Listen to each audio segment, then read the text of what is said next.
Welcome back everyone, Jake here.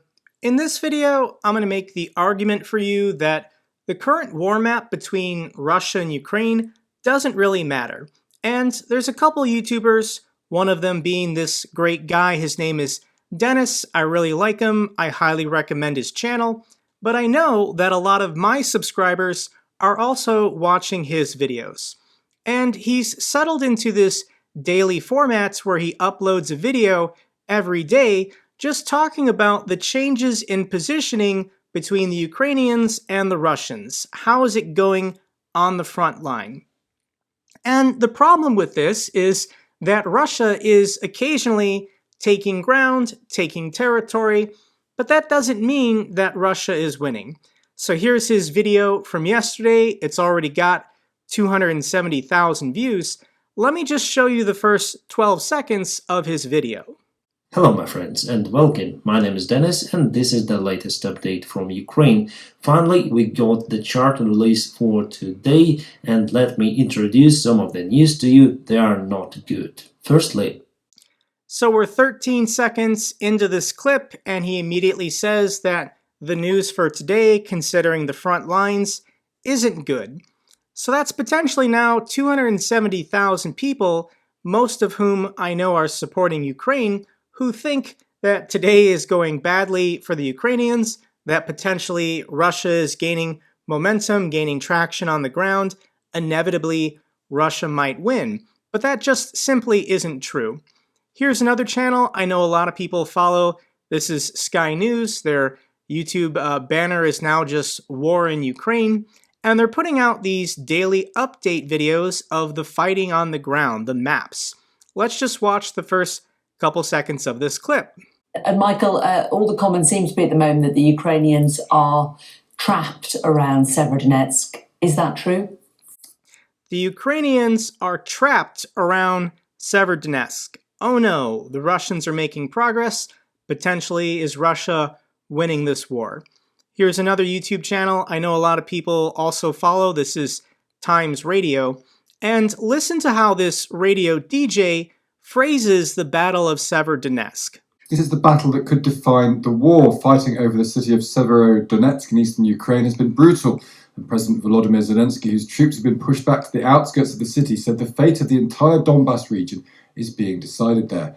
Askold Krushelnycky is I just don't like this language, this phrasing coming from pro-Ukrainian YouTube news sources.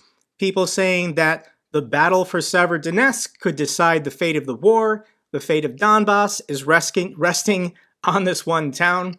And I'm here to declare on my channel that no, it's not. The Ukrainians easily could lose this town or withdraw to the other side of the river, Lysychansk.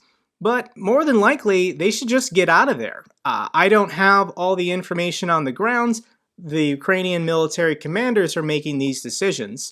But if they need to fall all the way back to Sloviansk and Kramatorsk, I'm sure they've already heavily fortified these cities. Ukraine can keep going. Ukraine can easily keep fighting. I think they're slugging it out in Severodonetsk just to deny Russia a propaganda win, saying that they've taken the entire Luhansk Oblast. But even if Ukraine loses all of the Donbas, even if they get pushed out of Sloviansk and Kramatorsk, Russia has a really good summer, Russia is still not going to win this war. And that's what I want to demonstrate and explain for you in this video. And I like to use historical examples to understand better what could potentially happen in the future. And we need to talk about and think about the last time that Ukraine was invaded by one of their neighbors. This is Operation Barbarossa. This is Nazi Germany invading the Soviet Union. Ukraine was part of the Soviet Union at this time.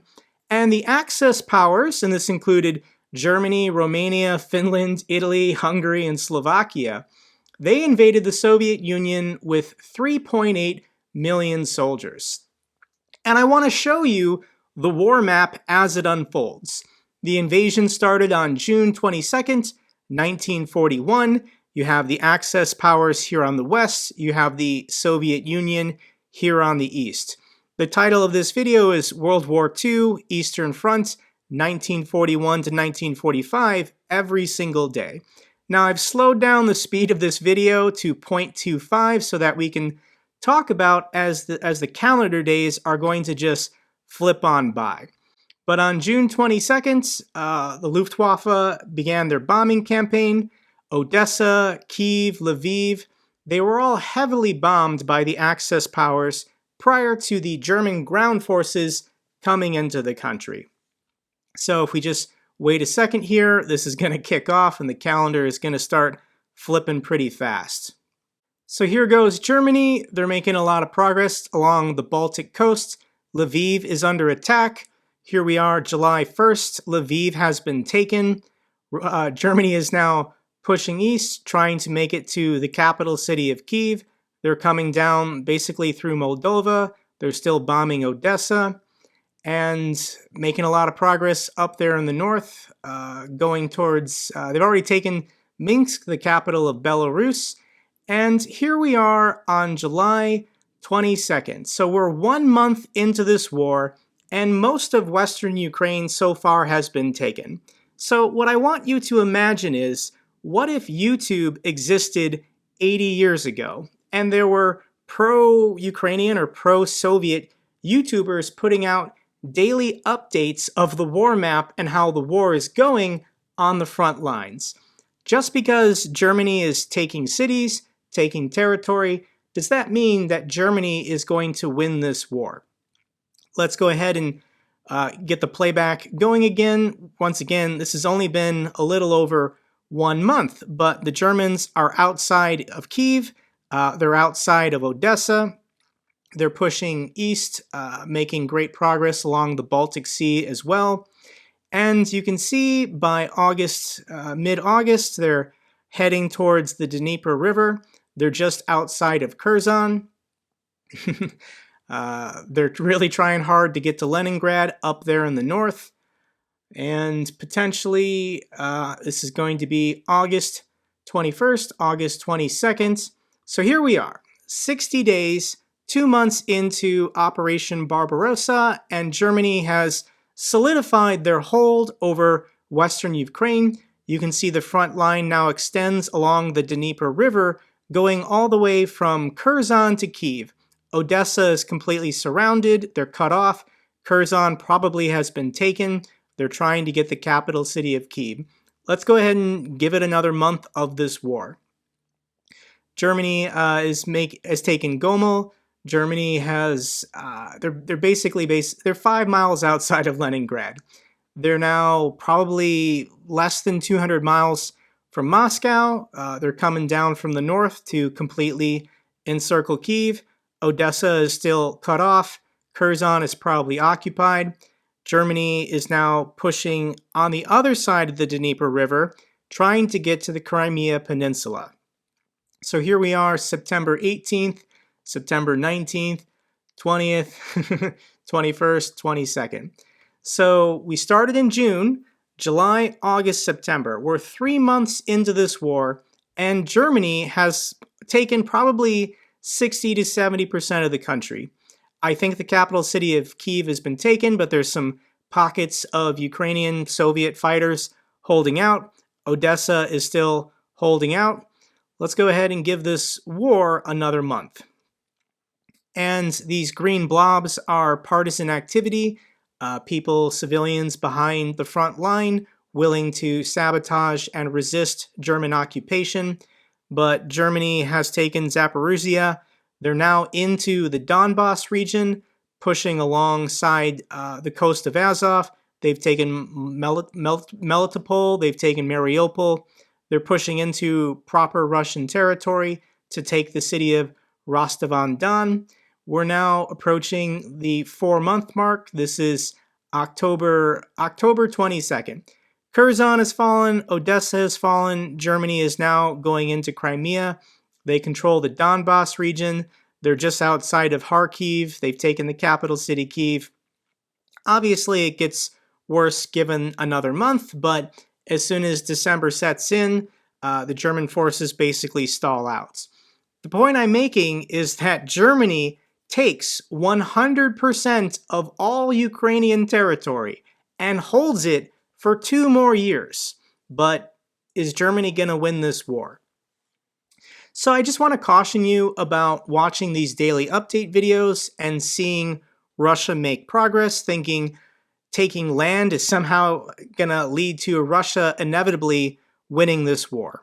This was only 80 years ago that a foreign power invaded Ukraine and occupied it for 2 years, and they were eventually pushed out and defeated.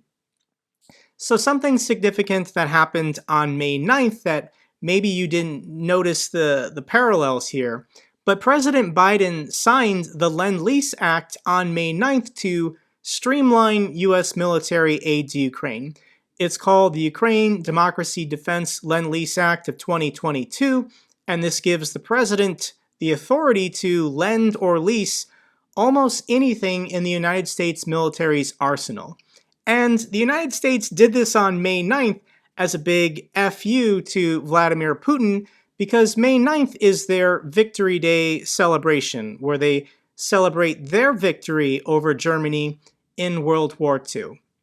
Here's from the Atlantic Council, Lend Lease for Ukraine. U.S. revives World War II anti-Hitler policy, but to defeat Vladimir Putin this time. I'm sure that Russian thinkers and Russian strategists noticed the symbology of signing this act on May 9th deliberately, and they've got to be nervous. This invasion of Ukraine was only supposed to take 7 to 10 days tops. The government was supposed to flee. The military was supposed to stand down. Russia was supposed to absorb Ukraine back into their empire without getting into a protracted conflict. So what is the significance of the Lend Lease Act?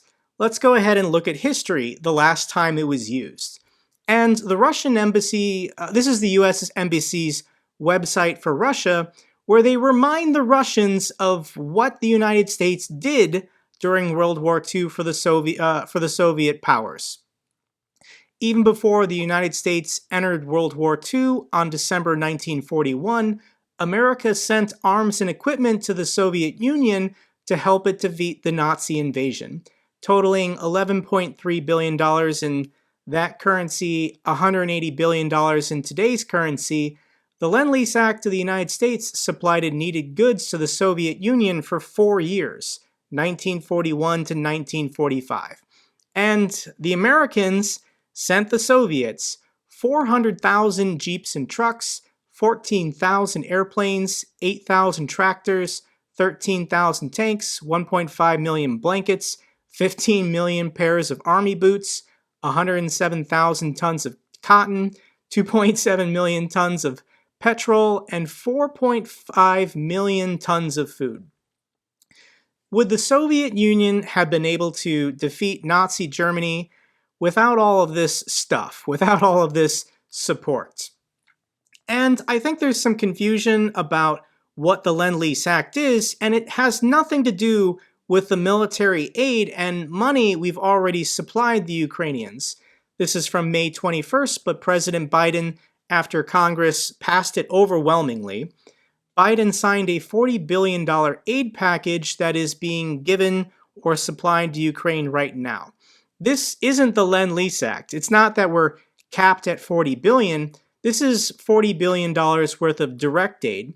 On top of that, for the Lend Lease Act, we can lend and lease whatever military equipment that Secretary Austin and President Biden feel is necessary for Ukraine to win this war. So all of this stuff that we gave to the Soviets, we didn't get it back. There was no, we call it lend and lease, but how do you lease petrol or bullets or ammunition? It's just gone. And we know this as Americans, and it's not a big deal. Now, I think, once again, for the YouTube community that supports Ukraine, watching this day by day is incredibly frustrating. But if we think once again to history, this is exactly what people in Europe or people in America were feeling back in 1941. So here is from the Library of Congress. These are Dr. Seuss illustrations from World War II. And this cartoon is from May of 1941. Sometimes I wonder, would we speed things up if we used turtles instead of snails? So this is all-out aid to Britain. This is 2 months before the Soviet Union invaded, this is 2 months before Germany invaded the Soviet Union. But everyone in Europe and in the United States was complaining, what's taking so long? Why aren't we getting them tanks and planes and ships and ammunition? Why is the aid to our allies in Europe taking so long? Here's another cartoon I just want to quick share. Ho-hum, when he's finished pecking down that last tree, he'll quite likely be tired. And this is England being chopped down by a woodpecker that's Adolf Hitler, basically. But you see that trees have already fallen. Poland, France, Denmark, Norway, Greece, the Netherlands. The argument here is the same as it was 80 years ago. If Vladimir Putin succeeds in Ukraine, he's not going to stop. He has nothing to lose at this point. So he'll keep going. He'll take Moldova, Latvia, Lithuania, Estonia, perhaps even Finland and Poland. Vladimir Putin is a fascist dictator, hell-bent on expanding his empire to cement his own legacy and history. However, I think he actually believes his own propaganda, and he thinks Russia has a shot of winning this war, when they don't. The Soviet Empire, the Soviet Union, had a population basically twice of Russia. When the Soviet Union collapsed, they lost half their population to the newly created 14 or so republics. So the population of Russia today is only 144 million. But when you look at the combined population of NATO, an alliance of 30 member states, it's close to 1 billion people. Let's factor in Sweden and Norway joining. We'll factor in Ukraine, which is de facto part of the alliance. We'll even factor in the friendly countries to NATO, such as Japan, South Korea, Australia, etc. So we're fighting a proxy war. Russia's fighting a proxy war with an alliance that has a population basically 10 times as large, and a combined economic capacity that has to be 30, 40, or even 50 times larger. So Russia, if they don't immediately give up on this war, they're basically committing suicide. They cannot win this war if it drags on for 6 more months, 1 year, 2 years, or 4 years. And emotionally, this is what people want following this conflict.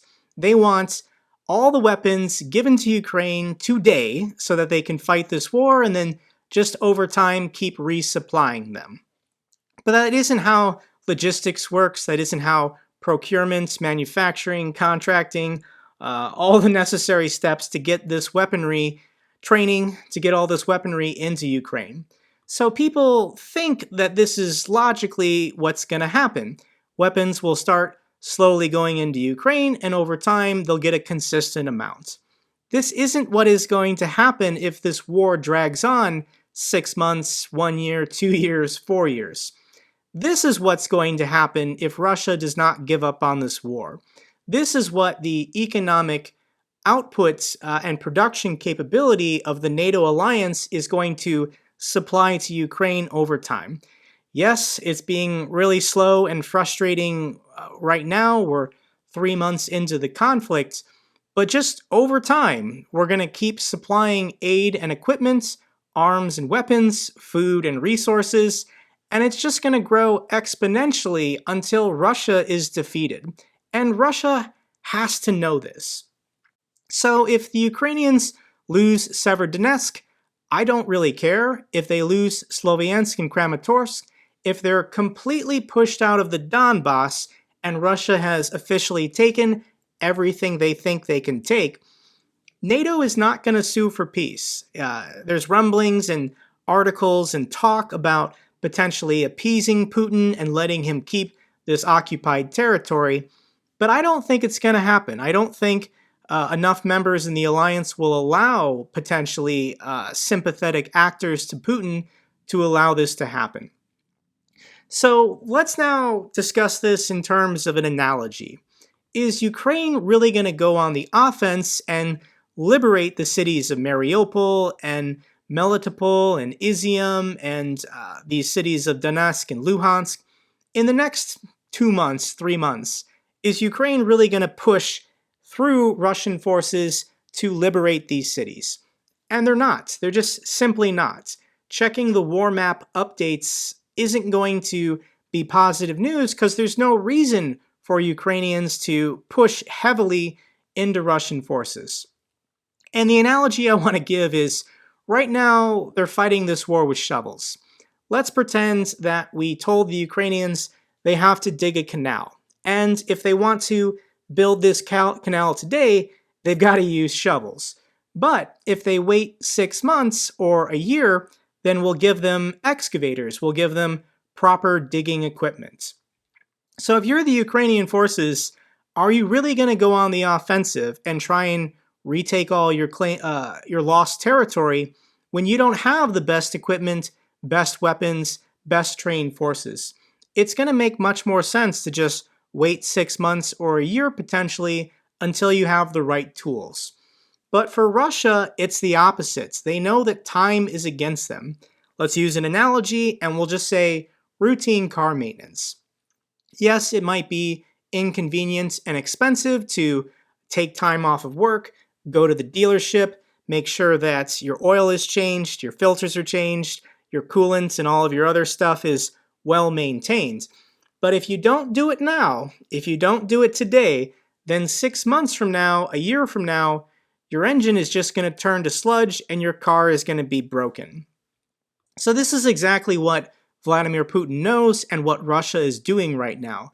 They're pushing their military to the max today because they know they're at full strength right now. They're not going to mass mobilize their population. It wouldn't work. It wouldn't help. They don't even have the supplies to equip them.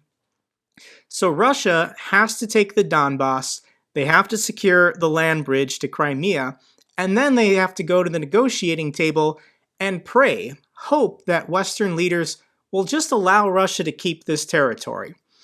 Will Western leaders actually do that? I argue no. I argue that Russia is screwed. It's just going to take time. This is what is going to occur over time if Ukraine can just hold on. So that's the point I want to make in this video. Once again, all these other pro-Ukrainian YouTube channels, I know a lot of my subscribers also follow them. I think they're all fantastic and they're doing great work, but if you're going to follow these war map updates every day, just keep the long-term perspective in mind. Think long-term that this aggression into a sovereign neighbor, a land war in Europe, this is not going to play out the way Russia was expecting. Okay everyone, that's all for this update video. If you found it informative, give me a thumbs up, really helps out with the channel. If you know something I don't, let me know in a comment down below. I love hearing from you guys. Till the next video, take care, be safe.